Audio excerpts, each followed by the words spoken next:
A millionaire confined to a wheelchair for 6 months after an accident curiously receives a daily glass of wine lovingly prepared by his devoted fiancée.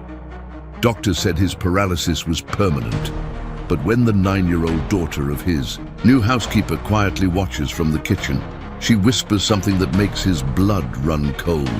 The afternoon sun poured like liquid honey through the living room's panoramic window, painting the polished mahogany furniture and the soft leather of his wheelchair with a tranquil golden glow. To Arthur, that glow was a silent mockery, a reminder of days when his own legs carried him through sun-drenched gardens, along mountain trails, and through the bustling city streets he had helped build. Now, for 6 months, his world had been confined to the reach of his hands. Classical music, a soft Chopin nocturne floated in the air, mingling with the complex aroma of an expensive Bordeaux that filled the glass in his hand. It was his Sunday ritual, a piece carefully orchestrated by Isabella, his fiancée, the woman who had become the axis of his fractured universe. He watched her now, her silhouette moving with a grace that made him hold his breath, arranging a vase of white lilies on the grand piano. Her every gesture was a promise of care, of unwavering devotion. Since the accident, that terrible fall the doctors insisted had left permanent damage to his spine, Isabella had been his safe harbor. She managed his medications, coordinated his physical therapy sessions, and most importantly, filled the crushing silence of his new life with a tenderness he believed was his only salvation. Her love was the balm for the invisible wound that ached more than any physical injury, the wound of his vulnerability. He, a man who had always commanded his own destiny, now depended on her for the simplest tasks, and she never made him feel diminished. On the contrary, her care was so complete, so omnipresent, that he felt enveloped in a cocoon of protective love. The wine, for instance, was her idea.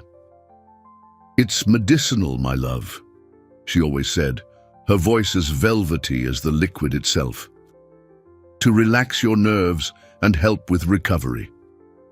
He trusted her blindly, with the desperate faith of a man who had no other choice. His attention was diverted by a subtle movement near the kitchen door. It was Lena, the 9-year-old daughter of Maria, the new housekeeper. The girl stood there, her large brown eyes fixed on him, her small body partially hidden by the doorframe. She had been a silent presence in the house for the past few weeks, always observing everything with an unusual seriousness for her age.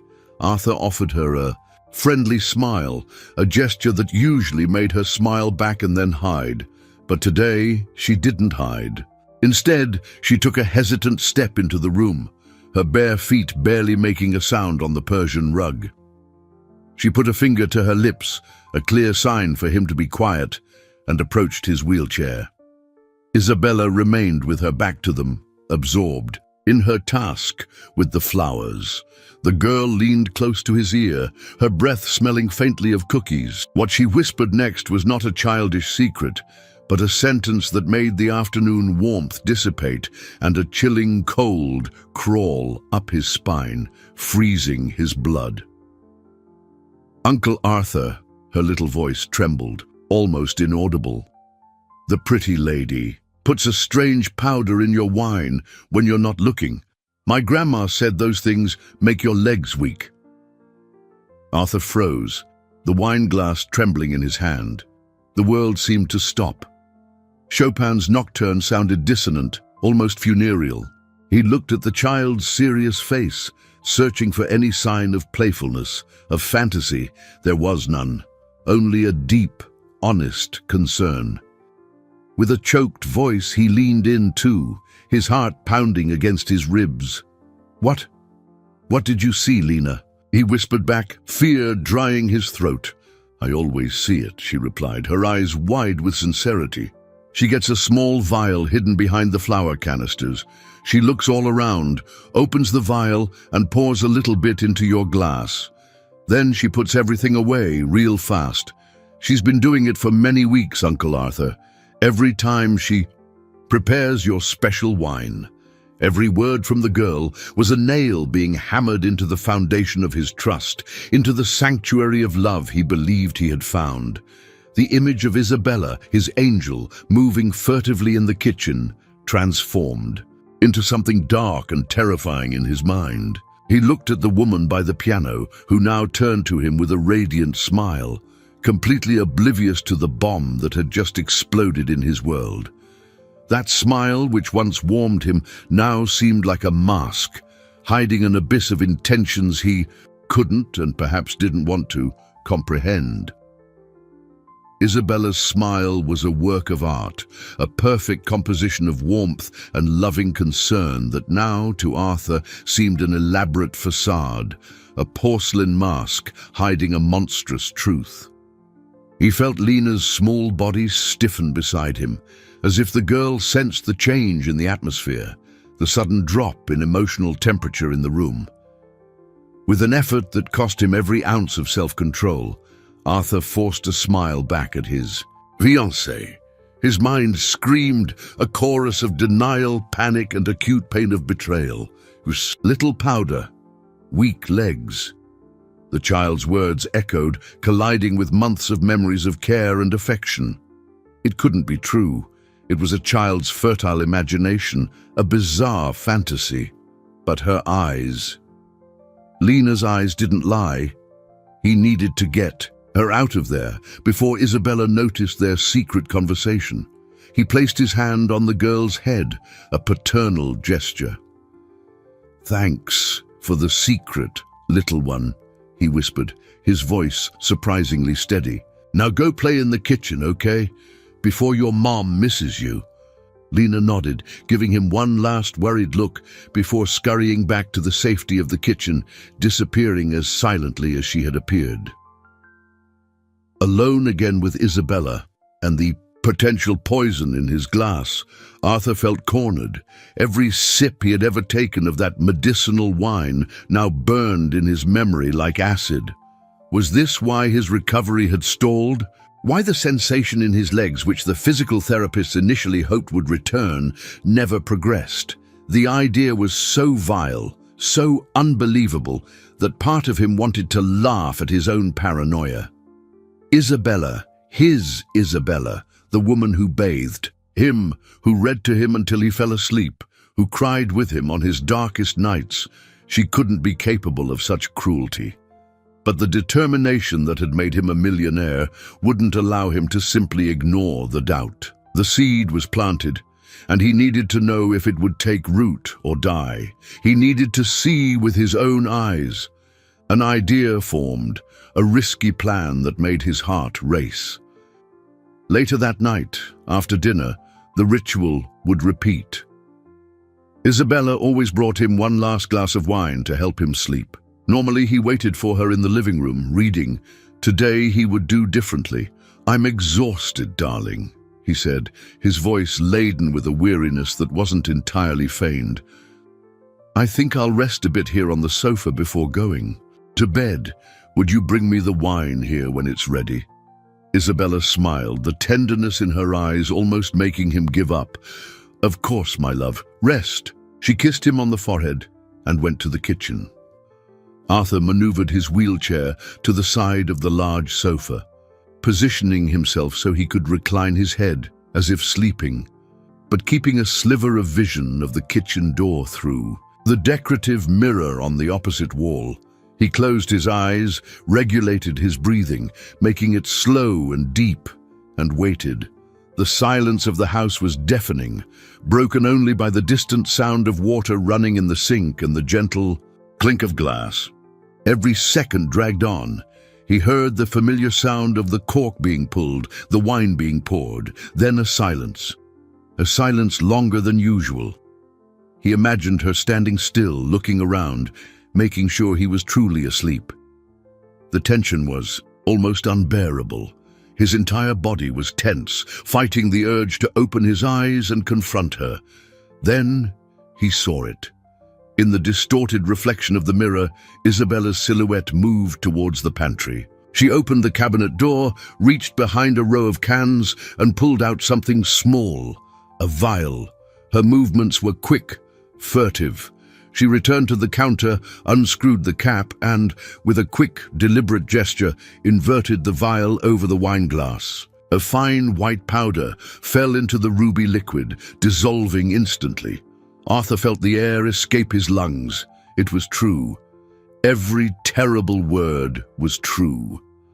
At that moment, Isabella turned and walked towards him, the glass in her hand, the same loving smile on her face. "Here it is, my dear," she said softly, extending the wine to him. "Drink it all. It will help you have a peaceful night." The wine glass hovered in the air between them, a goblet of poisoned ruby offered with an angelic smile. Arthur's heart beat a symphony of terror and fury against his ribs. Isabella's face, framed by the soft light of the room, was the image of devotion. How was it possible that such a beautiful face could hide such deep darkness? He looked from the wine to her eyes, searching for a glimpse, a crack in the mask that might reveal the monster beneath. But there was nothing, only the love and concern he had learned to consider his only refuge. "Thank you, my dear," he managed to say, his voice sounding hoarse and strange to his own ears. His hand trembled as he took the glass, the cold glass, against his fingers, sending a shiver down his arm. He raised the glass to his lips, the familiar scent of Bordeaux now carrying a new, sinister note. He pretended to take a sip, tilting the glass while keeping his lips closed, letting a little of the liquid trickle from the corner of his mouth and drip onto his shirt. "Oh, how clumsy," he murmured, wiping his chin with the back of his hand. "I think exhaustion is getting the best of me." Isabella laughed, a crystalline sound that now seemed to him like the tinkle of broken glass. "Don't worry, darling. Just drink it and relax." She watched him with an intensity he had never noticed before. It wasn't just care, it was vigilance. She needed to make sure he consumed the dose. The realization hit him with the force of a punch. Every glass of wine, every gesture of affection was part of a calculated plan. He continued to pretend, to drink, making small sounds of appreciation while keeping most of the liquid in his mouth. When she turned to get a napkin, he discreetly spit the wine into a fern plant next to the sofa. In the days that followed, the house, once his sanctuary, became his prison and battlefield. Arthur lived in a state of constant alert, an actor in his own drama. He needed proof, something more concrete than a child's word and a furtive glance in a mirror. But at the same time, he needed to maintain appearances so as not to arouse Isabella's suspicions. The tension consumed him.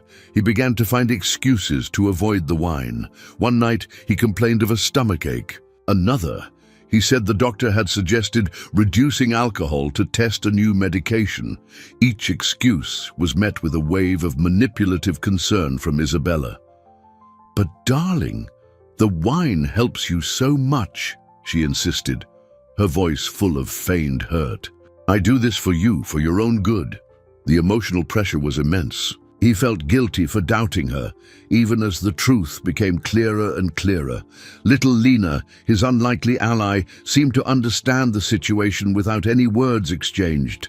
She watched him from afar, her big eyes offering silent support. Arthur noticed, however, that the girl no longer approached the living room when Isabella was nearby. The change was subtle at first, but became evident when, one afternoon, he saw her trying to peek through the kitchen door, and Isabella intercepted her. He couldn't hear the words, but Isabella's tone was icy, and her gesture, pointing to the kitchen, was unequivocal. Later, he asked Maria, Lena's mother, if something was wrong. The woman, usually so cheerful, seemed uncomfortable. Ms. Isabella said it's better for Lena to stay in the kitchen.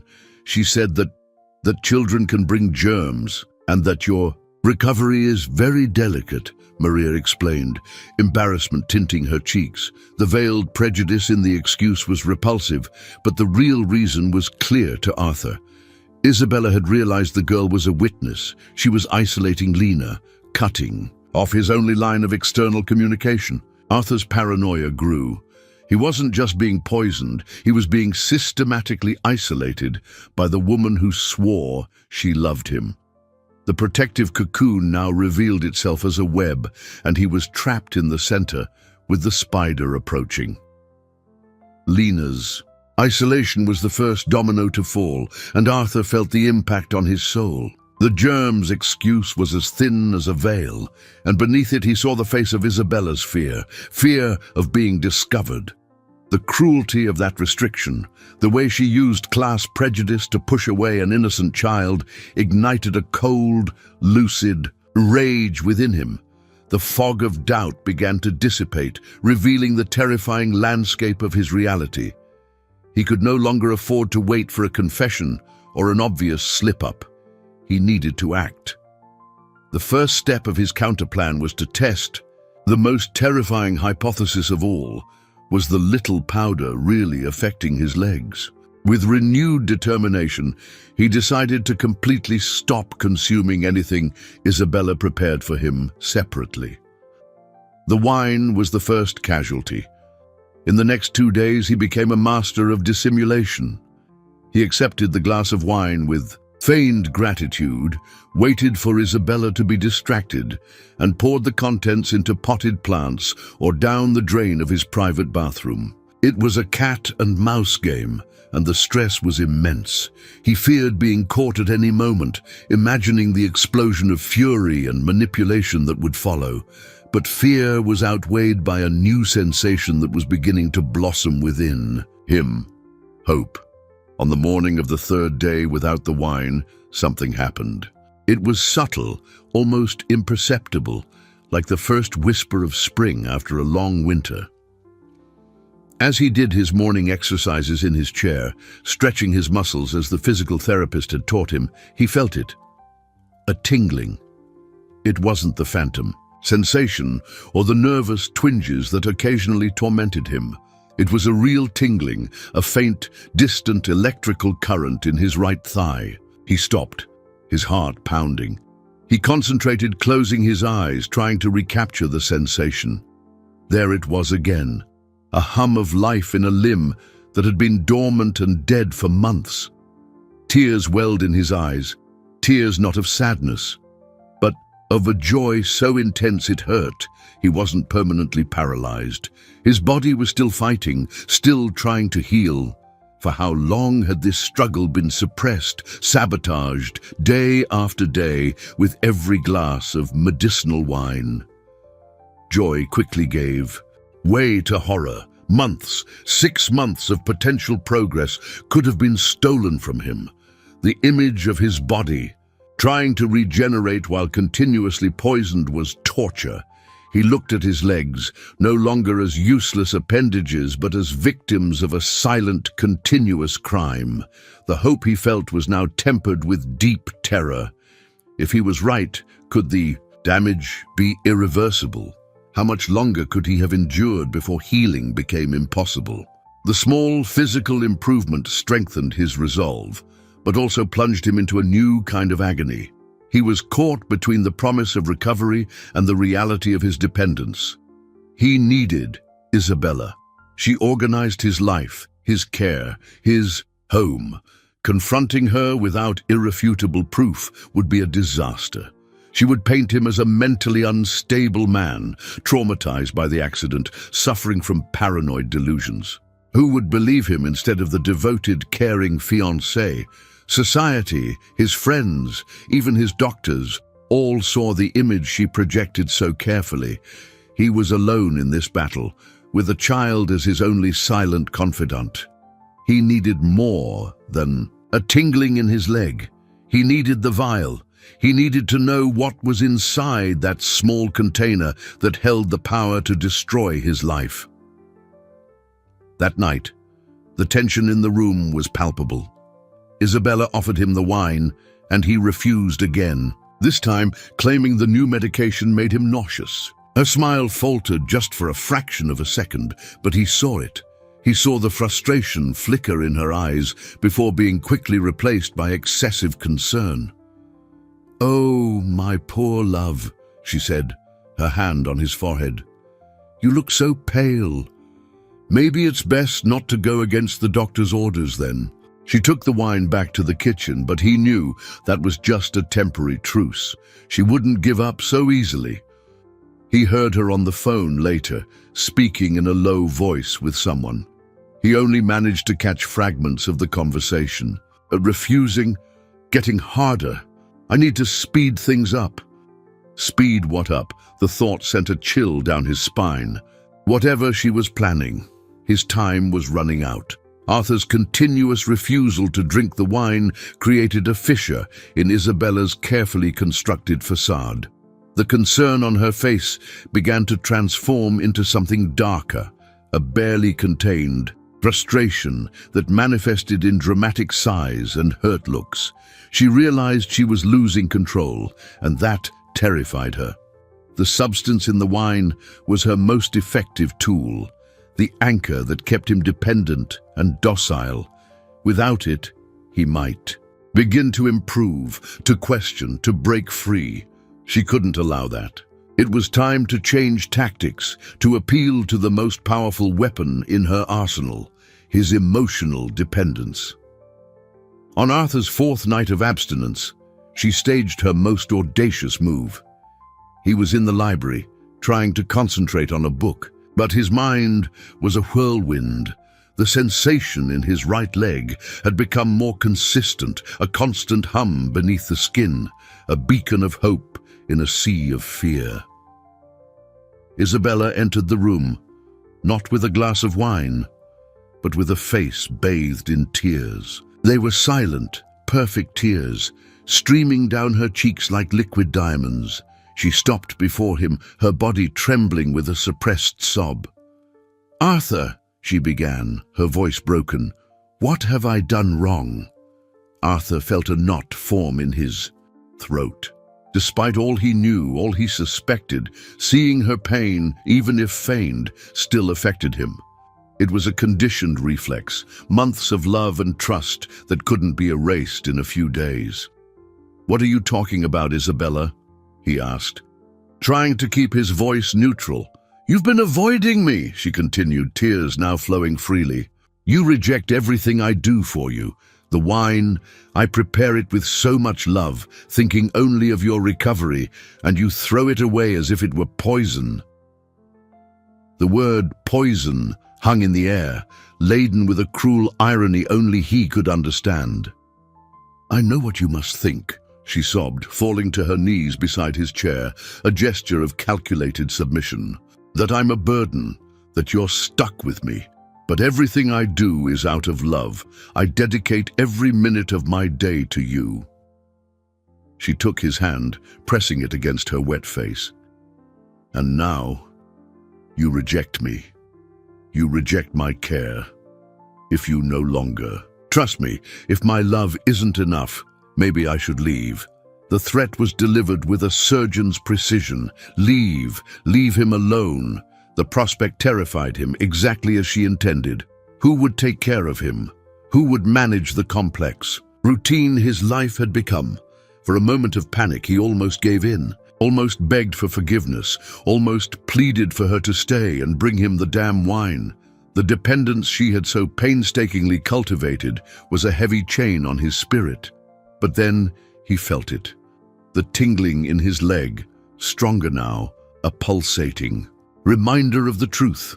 This sensation was his compass, his anchor in reality. He looked at the woman kneeling at his feet, the consummate actress, and saw through the spectacle. He saw the desperate manipulation of someone about to be exposed. With a calmness that surprised him, he gently withdrew his hand. "Isabella, you're not a burden," he said, his voice firm. "I'm grateful for everything you do, but the decision about the wine is mine. It's my body, and I need to feel what's best for it now." The response was not what she expected. She expected pleading panic. Instead, she found calm resolution. For an instant, her mask of pain crumbled, revealing a flash of icy fury in her eyes. It was quick, but he saw it. It was the final confirmation that he was on the right track. She stood up, wiping her tears with an abrupt gesture. "As you wish, Arthur," she said, her voice cold. "But don't blame me if you regress. Don't blame me when the pain returns and you realize you were wrong." She turned and left the room, leaving behind a silence heavy with unspoken threats. The battle had shifted. It was no longer about the wine. It was about his will against hers. And he knew with terrifying certainty that she would not accept defeat easily. The defeat in the emotional battle left Isabella furious and cornered. Control was slipping through her fingers, and Arthur's unexpected calm was more alarming than any direct accusation. He was thinking, observing, and that was dangerous. If emotional manipulation didn't work, she needed to eliminate the original source of the problem, the witness. Little, perceptive Lena, with her eyes that saw too much, was a loose end that needed to be cut. And her mother, Maria, was the means to achieve that end. 2 days after the confrontation in the library, the storm finally broke upon the innocent family. Arthur was in his office reviewing some work emails when he heard agitated voices coming from the entrance hall. Isabella's tone was sharp and cutting, an ugly dissonance in the usual harmony of the house. He maneuvered his chair to the door, opening it a crack to observe. Isabella stood tall, imperious, before a shrinking, tearful Maria. Lena clung to her mother's skirt, her little face pale with fear. "I can't believe I trusted you in my home," Isabella raged, her voice filled with theatrical indignation. "My diamond brooch. The brooch my grandmother gave me. It disappeared from my dresser this morning and you were the only one who cleaned my room," Maria sobbed, shaking her head in denial. "I didn't take anything, Miss Isabella. I swear on my daughter. I would never steal anything in my life." The accusation was so absurd that Arthur felt sick. He knew Maria. In just a few weeks, he had recognized her honesty and her dignity. She was a hard-working woman who took pride in her service. The idea of her stealing was unthinkable. It was a setup, a cruel and transparent lie orchestrated by Isabella to get rid of them. "Don't come at me with oaths!" Isabella spat, the venom in her voice more potent than any powder she could put in the wine. "I want you to pack your things and leave my house immediately. Consider yourself fired, and you can be sure no employment agency will hire you again after I spread what you've done." The desperation on Maria's face was heartbreaking. Losing her job was a catastrophe for her and her daughter. Arthur felt a wave of impotent fury. He wanted to shout, to intervene, to expose Isabella's lie right then and there. But how? His word against hers, the devoted fiancé against the housekeeper accused of theft. He knew who would win in the eyes of the world. He was trapped in his chair, a forced spectator to the injustice unfolding in his own home. Lena, the silent little warrior, looked over her mother's shoulder and her eyes met Arthur's. In them, he saw not just fear, but a question. "Will you help us, Uncle Arthur?" That silent gaze shattered him. He was a millionaire, a man of power and influence, and he could do nothing to protect the child who had risked everything to warn him. Isabella noticed the exchanged glance between them, and her face twisted into a mask of malignant triumph. She had succeeded. She had eliminated the witness and at the same time sent a clear message to Arthur. "See what I can do. See how ruthless I am." Maria, resigned and humiliated, took Lena's hand and turned to leave. "Let's go, my daughter." They passed by Arthur's office door, and he saw tears streaming down Lena's face, silent and devastating. They were being expelled, thrown into uncertainty because of him, because of the truth she dared to whisper. The front door closed with a final click, and the silence that followed was the heaviest and most oppressive Arthur had ever experienced. He was truly alone now, and Isabella's cruelty, once a dark suspicion, was now a brutal, undeniable certainty. The web wasn't just trapping him, it was destroying innocent lives around him. The silence left by Maria and Lena's departure was a physical presence in the house, a void that echoed Isabella's cruelty. Arthur sat in his office, the sound of the door closing still reverberating in his mind. The image of Lena's tear-streaked face, looking at him for help he couldn't offer, was burned into his consciousness. Guilt was an overwhelming weight. He was no longer just a victim. His inaction had made him complicit in that family's pain. The fury he felt was no longer cold and calculated. It was a wildfire. He needed proof, and he needed it now. Maria's dismissal, though devastating, was the final catalyst. Isabella had made a mistake. In her haste to eliminate the threat, she underestimated him, believing he would remain a passive observer. She was wrong. The opportunity arose that same night. Isabella, exhausted by the drama she herself created, took a sleeping pill and retired to her room earlier than usual. "I had such a stressful day, darling," she said, her voice falsely fragile. "I need to rest." Arthur waited, his heart pounding at a feverish pace, until the silence of the house was absolute. He heard her deep, regular breathing coming from the bedroom, a sign that she was in a deep sleep. It was now or never. With a precision and silence he didn't know he possessed, he maneuvered his wheelchair out of the office and towards enemy territory, the kitchen. The room, normally a place of comforting aromas, now seemed like a sinister laboratory. Every shadow seemed to hide a threat. He headed directly for the pantry, his heart in his mouth. The door creaked slightly as it opened, and he stopped, listening. No sound came from upstairs. He entered the small room, the scent of spices and grains enveloping him.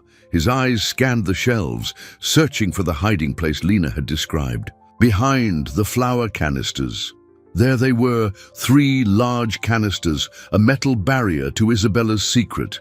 With trembling hands, he reached out, the effort making his shoulder muscles protest. He pushed the first canister, then the second, and then he saw it. Hidden in the dark corner of the shelf, exactly as the girl had said, was a small, unlabeled amber glass vial. It was smaller than he imagined, almost insignificant, but it held the power to ruin his life. He took it. The glass was cold to the touch. He held it against the faint kitchen light, seeing the fine white powder that coated the bottom. It was real. Everything was real. The validation should have brought relief, but instead, it brought a wave of nausea. He needed a sample. Opening the cabinet under the sink, he found a small zip-top plastic bag, the kind used for sandwiches. Carefully, he unscrewed the vial's cap and poured a small amount of the powder into the bag, sealing it tightly. He put the small bag in the inner pocket of his blazer and replaced the vial in its hiding place, arranging the flour canisters exactly as they had been. He left the pantry, closing the door with the same care. It was done.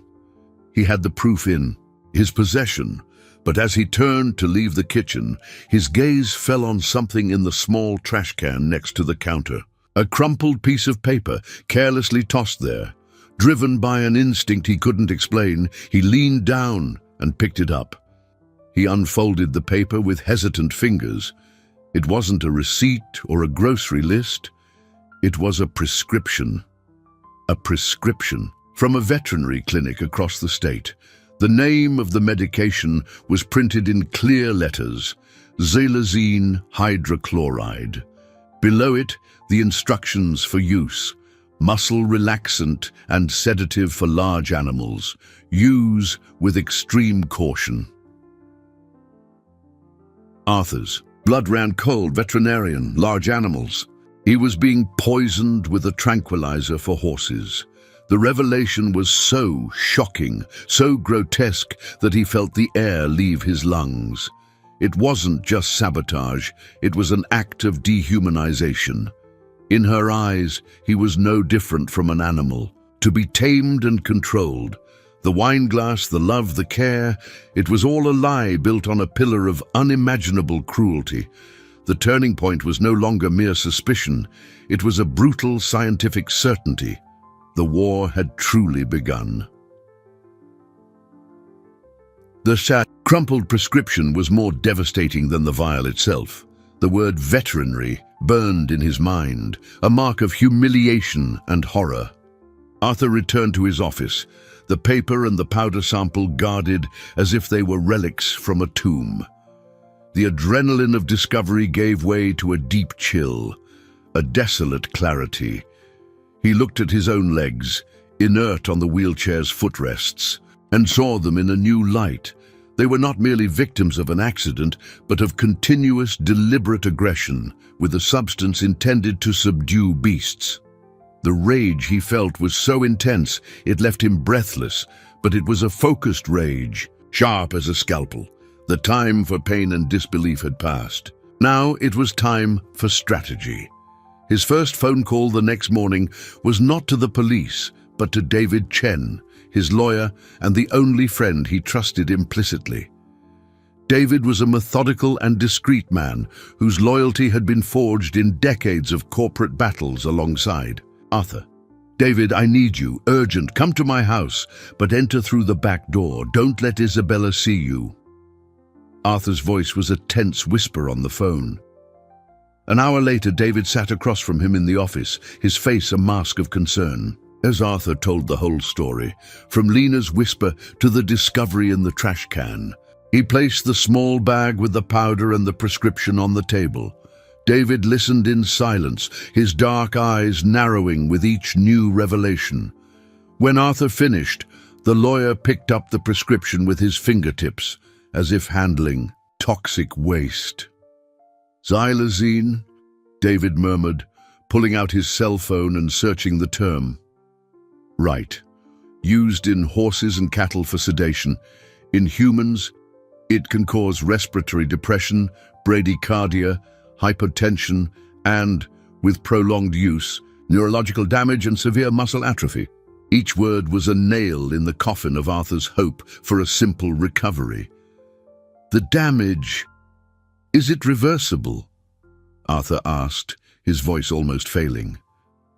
David looked at him, the compassion on his face in stark contrast to his professional demeanor. "It depends on the dosage and duration of exposure, Arthur. We need to get this sample to a lab immediately, and we need to find a trusted neurologist, someone outside Isabella's medical circle, to evaluate you secretly." While David articulated the action plan, Arthur's mind turned to Isabella. She wasn't just preventing his recovery, she was actively causing damage, possibly permanent. And why? Money was the obvious answer, but it seemed too simplistic. There was something more, a deeper cruelty in her actions. He remembered the urgency in her voice on the phone. "I need to speed things up." Speed what up? The wedding! The idea hit him with sudden clarity. That same afternoon, as if reading his thoughts, Isabella entered the office with a pile of bridal magazines and a radiant smile, the feigned indignation of Maria's dismissal completely forgotten. "My love, I was thinking, with all this stress, I think we need something happy to focus on," she said, her voice melodious. "I think we should set a date for our wedding.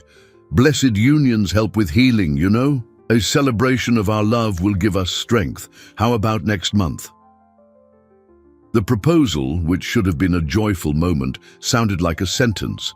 Marrying her now seemed like an alliance with his own destroyer. He needed time, but refusing openly would raise suspicions. "That's a wonderful idea, darling," he said, forcing an enthusiasm that churned his stomach.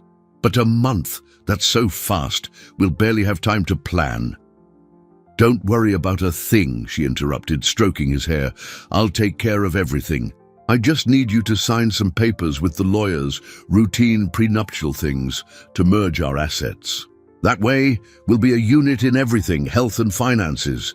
The mention of finances was the click he needed. David had already told him about the prenuptial agreement Isabella had proposed, a document that, in the event of Arthur's permanent incapacity, would give her total control of his fortune. At the time, it had seemed like a gesture of commitment. Now it was clearly the motive. She was accelerating the wedding to consolidate her financial control before he could recover or discover the truth. Her plan wasn't just to keep him sick. It was to ensure he stayed sick forever, turning him into her personal, perpetual ATM. Isabella's urgency to formalize the union was the final alarm. The marriage wasn't a celebration of love, but the final stage of her hostile takeover, not of a company, but of his life. While she hummed around the house, making guest lists and flipping through flower catalogues, Arthur and David worked in the shadows, mounting a silent counter-offensive. The first piece of the puzzle arrived from the lab where David had sent the powder sample. The analysis was swift and conclusive. The substance was, indeed, high-purity xylazine hydrochloride, consistent with veterinary use. But the report contained an even more sinister detail. The sample also contains traces of a beta-blocker agent, commonly used to treat cardiac arrhythmias, David read over the phone, his voice grim. The combination is dangerous. Xylazine lowers blood pressure and heart rate, while the beta blocker can exacerbate these effects. Whoever is doing this isn't just trying to immobilize you, Arthur. They're playing with your life. The news fell on Arthur like a concrete slab. The sabotage was deeper and more dangerous than he imagined. Each glass of wine was not just an obstacle to his mobility, but a calculated risk to his heart. The second piece came from a private investigator David hired, a grizzled, discreet ex-cop named Frank. Frank's task was simple: unearth everything he could about Isabella Rossi's past. The initial results were superficial: a modest childhood, a few jobs in art galleries, a social circle that skirted high society. But Frank was good at digging deeper. He discovered something not in any public record, a trail of relationships that ended in eerily similar ways. She had 2 previous engagements, Frank reported to Arthur and David in another secret meeting in the office. Both with very wealthy men. The first, a real estate magnate, suffered a severe skiing accident. He survived, but developed unexpected neurological complications during recovery. He became permanently dependent on full-time care. Isabella was his dedicated caregiver for a year, until he signed over a substantial portion of his assets to her in an agreement of gratitude. After that, she left him. The pattern was so clear that Arthur felt a chill run through his body. "And the second?" he asked, his voice tense. "The second was an oil fortune heir," Frank continued. "He had a car accident, head injuries, same story. Recovery stalled. Unexplained medical issues arose. Isabella cared for him, managed his finances, and eventually left the relationship with a generous donation. Both men now live in long-term care facilities with vague diagnoses of chronic neurological damage. In both cases, Isabella was praised by the community as an angel of mercy." The room fell silent, the weight of the revelation hanging in the air. Isabella wasn't a common criminal. She was a serial predator, a black widow who didn't kill her prey, but kept them alive in a state of perpetual dependence, ensuring a constant flow of income and control. He, Arthur, was just the latest in her line of victims. His vulnerability after the accident was not a misfortune that attracted her love. It was the trigger that attracted her predation. The discovery changed everything. It was no longer just about his own safety or recovery. There were other victims, men whose lives had been systematically destroyed. There was a matter of justice that transcended his own situation. He looked at David, then at Frank. The expression on their faces mirrored his own grim determination. The trap Isabella was setting for him was about to close, but now he knew exactly how to turn it against her. The hunt had begun, but the prey was no longer him. The revelation of Isabella's predatory pattern solidified Arthur's determination, transforming his fear into an armor of purpose. He was no longer fighting just for his legs, but for the lives she had already destroyed and for those she might destroy in the future. The battle, however, needed to be fought on her territory, under her roof, while he continued to play the role of the loving, dependent fiancé. It was an exhausting performance. Every smile he gave her, every word of affection, felt like a betrayal of himself, but it was necessary. He needed her to feel safe, to believe her plan was running smoothly. Meanwhile, David orchestrated the next phase, a clandestine medical evaluation. Finding a neurologist willing to make a secret house call to a high-profile patient was a challenge. But David, with his network of contacts, found the perfect man, Dr. Alistair Finch, a semi-retired physician with an impeccable reputation and a personal aversion to hasty diagnoses. The plan was executed with the precision of a military operation. On a Wednesday, Isabella had a wedding planning lunch with her wedding planner, a guaranteed 3-hour absence. Frank, the investigator, would stand guard outside on the street, ready to alert them to any unexpected return. Punctually at noon, Dr. Finch, a short, energetic man with piercing eyes, arrived through the back door, carrying a worn leather briefcase. He wasted no time. While David stood guard at the office door, Dr. Finch began his evaluation. He reviewed Arthur's initial exams, the reports from his doctors and physical therapists. Then he began the physical examination. He tested his reflexes, used needles and tuning forks to measure sensitivity in his legs, and had him try to move his muscles against the resistance of his hands. Arthur, who had grown accustomed to the numbness, was surprised by the doctor's intensity and focus. "The initial damage to your spine was significant, no doubt," Dr. Finch said, his face serious, "but the lack of any nerve regeneration, that's atypical. Given your age, general health, and the type of physical therapy you described, I would expect to see some sensory return, however small." Then Dr. Finch took the lab report David had given him, analyzing the composition of the substance found. His eyes widened slightly. "Xylazine and a beta blocker," he murmured, more to himself. "My God."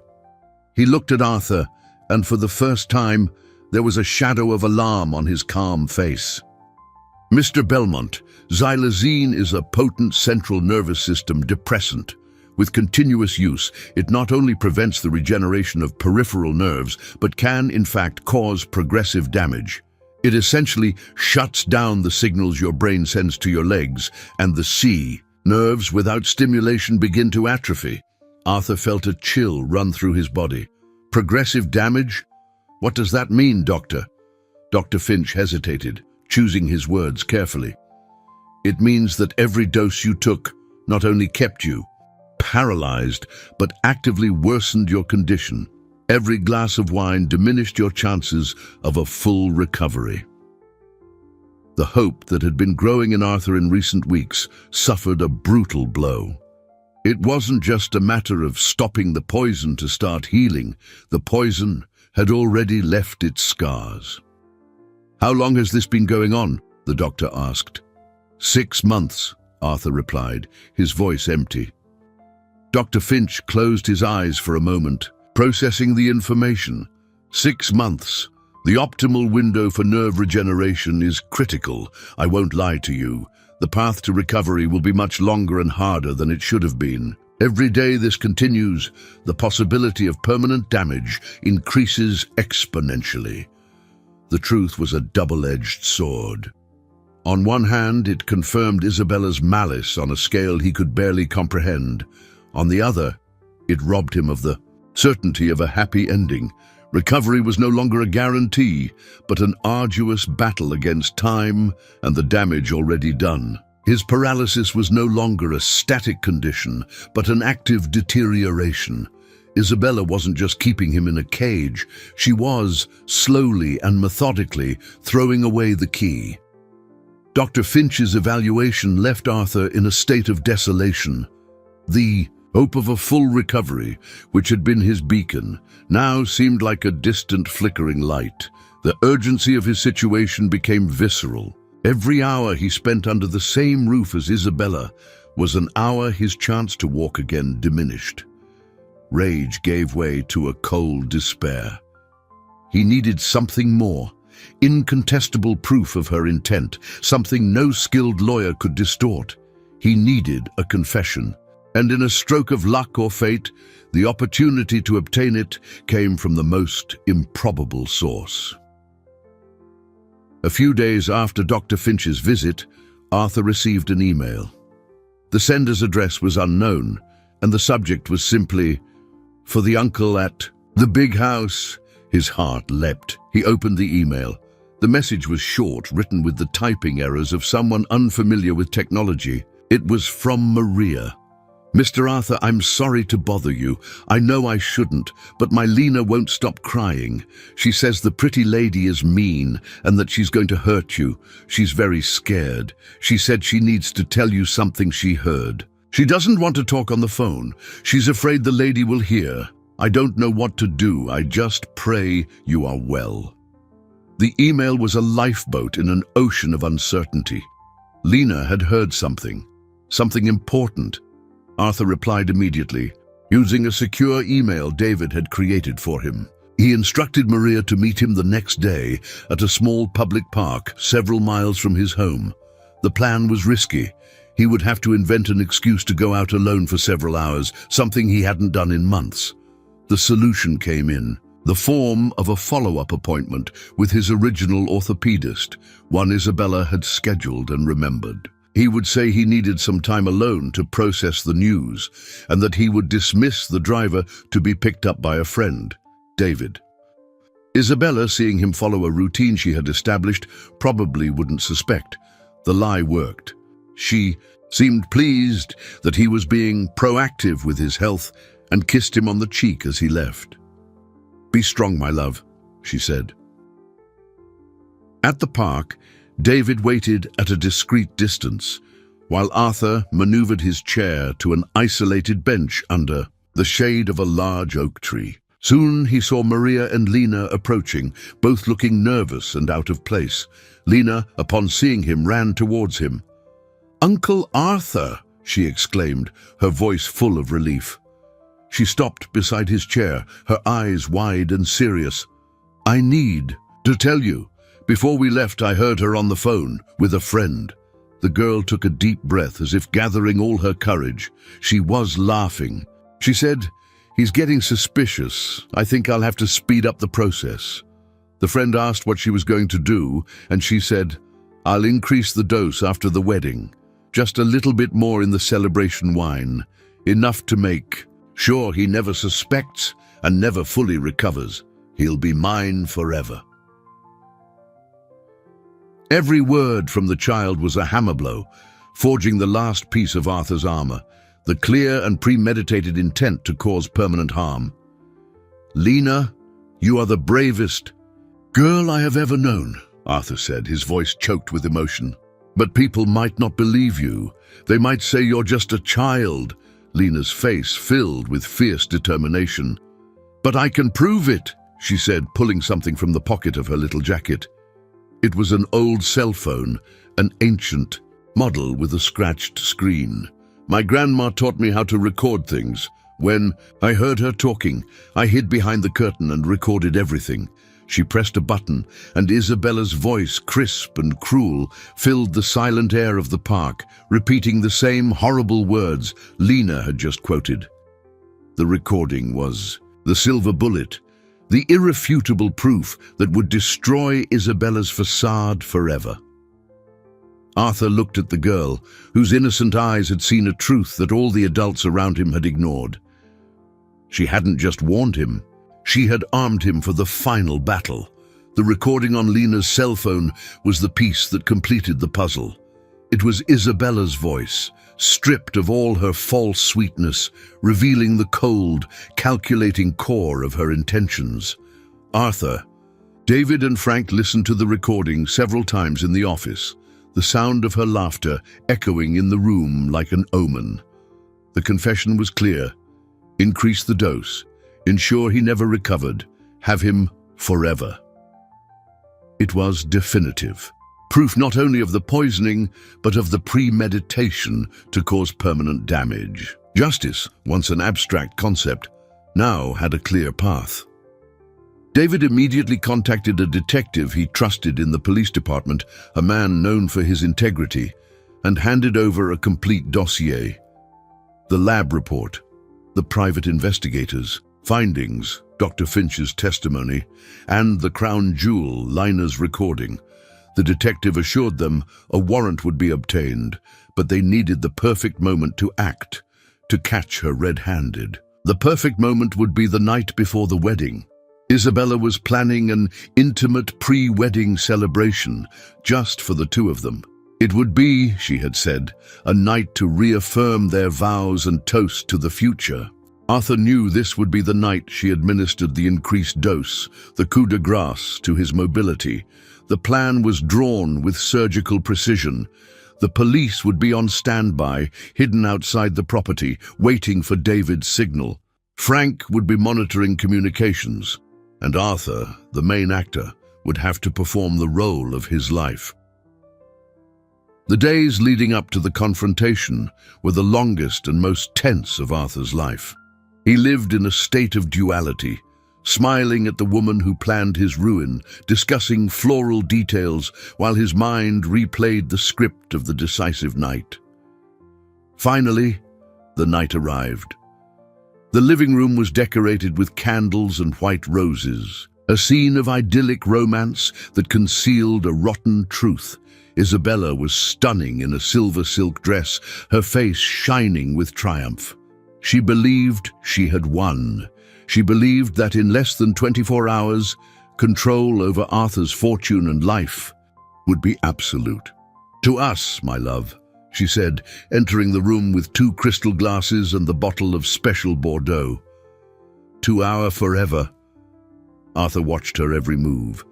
She placed the glasses on the coffee table, poured the wine, and then, with a smile, said, "I'll go get some canapes I prepared. Such a special toast deserves a perfect accompaniment."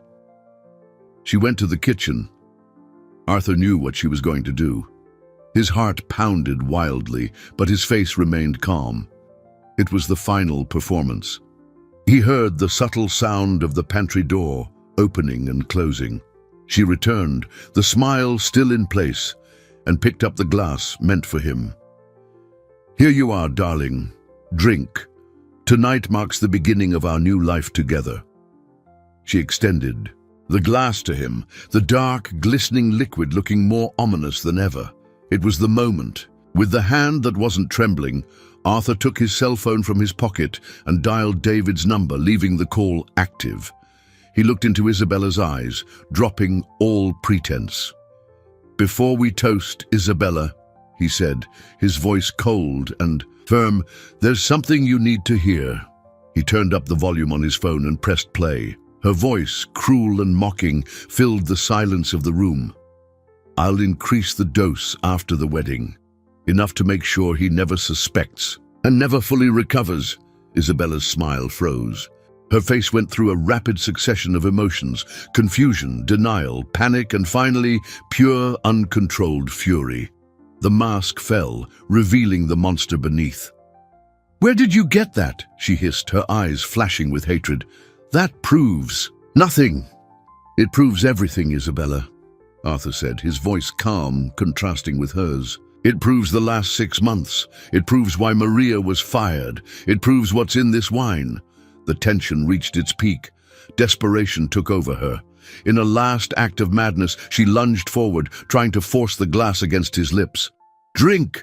she screamed, her face contorted. "You need me. Without me, you're nothing. Drink and you'll need me forever." It was at that exact moment that the living room doors burst open with a crash. Two uniformed detectives entered, followed by David. "Isabella Rossi," said the lead detective, his voice resonating with authority, "you are under arrest for suspicion of assault, administering a harmful substance, and fraud." Isabella froze, the wine glass falling from her hand and shattering on the floor, the poisoned liquid spreading across the white rug like a dark bloodstain. The sound of breaking glass was the final sound of her world of lies falling apart. The shattering of the wine glass marked the end of a nightmare and the beginning of a long, arduous journey back to the light. As the detectives read Isabella her rights, her face now a mask of shock and mute hatred, Arthur felt a wave of relief so profound it left him breathless. The air in the room, once heavy with deceit and threat, suddenly felt lighter, cleaner. Isabella's arrest was swift and efficient. She didn't utter a word, her silence more condemning than any denial. As she was led away, her eyes met Arthur's one last time. In them there was no remorse, only the cold fury of a predator whose hunt had been interrupted. And then she was gone, and the house fell into a silence that, for the first time in months, was peaceful. In the days and weeks that followed, Arthur's life underwent a radical transformation. The story inevitably leaked to the press, creating a media storm. But Arthur, protected by David, remained isolated from the circus, focusing on two things: justice and recovery. The legal process against Isabella was overwhelming. The evidence was irrefutable. The analysis of the broken glass confirmed the presence of xylazine in a dangerously high dose. Lena's recording was the centerpiece, proof of her malicious intent. Furthermore, the investigation into her previous engagements was reopened, and the families of the other victims, once resigned to their unexplained diagnoses, now had an answer and a cause to fight for. Isabella would face not only Arthur's accusations, but a history of manipulation and abuse. Her empire of lies completely collapsed. While justice ran its course, Arthur fought his own battle. The first thing he did was transform the luxurious living room, the stage of his poisoning, into a rehabilitation center. The grand piano was moved to a corner. The expensive sofas were replaced by parallel bars, weights, and physical therapy equipment. The place where he used to receive his medicinal wine became the epicenter of his fight to regain what had been stolen from him. The journey was brutal. Dr. Finch was right. The damage was significant. The first days of intensive physical therapy were filled with frustration and pain. His muscles, weakened by months of inactivity and chemical sabotage, barely responded. Sensations in his legs were erratic, sometimes sharp and painful, other times frustratingly absent. There were moments of despair, nights when the enormity of the challenge almost crushed him. Doubt crept in, whispering that perhaps Isabella had won after all, that the damage was permanent. But then he remembered. He remembered Lena's brave face, David's loyalty, Maria's dignity. He wasn't just fighting for himself. He was fighting to honor the faith they had placed in him. He clung to every small progress like a treasure. The first involuntary tremor in a thigh muscle, the first time he could feel the rough texture of the physical therapy ball under the sole of his foot. Every tiny victory was an act of defiance against Isabella's legacy. One of his first actions as a free man was to find Maria and Lena. He located them in a small rented apartment, struggling to start over. Without hesitation, he offered Maria her old job back, but not as a housekeeper. He appointed her estate manager, with a salary that would give her security and stability, and offered them the guest house as permanent residence. The gratitude on Maria's face was a greater reward than any business success he had ever had, and Lena, the girl now free from fear, became a child again, Her laughter echoed through the gardens, a sound of life and hope that cleansed the last traces of Isabella's shadow. She became a constant presence in his physical therapy sessions, a fierce little cheerleader who celebrated his every move. The bond between the millionaire and the housekeeper's daughter, forged in secrecy and danger, had transformed into a genuine friendship, an unlikely family born of adversity. 6 weeks had passed since that fateful night. 6 weeks that felt like a lifetime. Autumn had arrived, and the leaves outside the panoramic window painted the landscape with shades of gold and scarlet, a reflection of the profound transformation occurring within. The living room, now permanently converted into a rehabilitation gym, was a place of sweat, effort, and increasingly triumph. The broken wine glass, a symbol of manipulation and control, had been swept away and discarded, replaced by glasses of crystal clear water that accompanied Arthur's genuine recovery journey. Classical music still played, but now it was not a backdrop for sedation, but the soundtrack of resilience. The climax of Arthur's personal journey did not happen in a courtroom or on a newspaper headline, but in a quiet, monumental moment.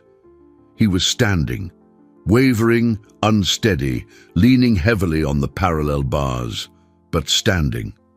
His legs trembled under the effort, his muscles protesting, but they were supporting his weight.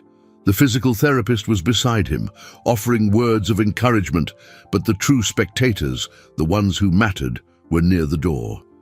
Maria watched, with silent tears streaming down her face, and Lena was there, her small hands clasped, her breath suspended in anticipation. "Now, Arthur," the physical therapist said, "one step at a time. Move your right hand forward." He obeyed. "Now, slide your left foot."